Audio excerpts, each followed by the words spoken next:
अस्सलामु अलैकुम नाज़रीन, मैं हूं हुर फातिमा और आप देख रहे हैं वॉइस ऑफ मकरान। खुजदार से हमारे नुमाइंदे सिकंदर खान की रिपोर्ट के मुताबिक कर्क से बलूचिस्तान नेशनल पार्टी अवामी को बड़ा झटका। गुलभट से BNP अवामी का सफाया। दर्जनों अफराद ने मुस्तफ़ी होकर पाकिस्तान पीपल्स पार्टी में शमूलियत का ऐलान कर दिया।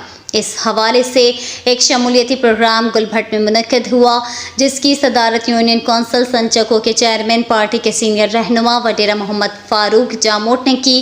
प्रोग्राम का आगाज़ हस्ब रिवायत तिलावत कलाम पाक से हुआ। शमूलियती प्रोग्राम में चट्ठा बरादरी, सासोली बरादरी ने अपने सैकड़ों सपोर्टर्स और बरादरी के हमरा पीपल्स पार्टी में शमूलियत इख्तियार करने का ऐलान कर दिया।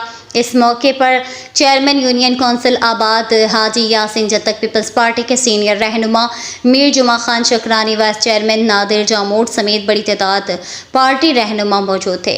मीर जुमा खान शकरानी व डेरा मोहम्मद फारूक जामोट ने पार्टी में नए शामिल होने वालों को खुशामदीद किया। मीर जुमा खान शकरानी ने कहा है कि इंशाअल्लाह आने वाले आम इंतखाबात में पीपल्स पार्टी कर्क में भारी अक्सरियत से जीत जाएगी। हमने जो भी कहा कर दिखाया। नवाब सनाउल्लाह खान ज़हरी इंशाअल्लाह फिर से वज़ीर आला बलूचिस्तान बनाकर दिखाएंगे।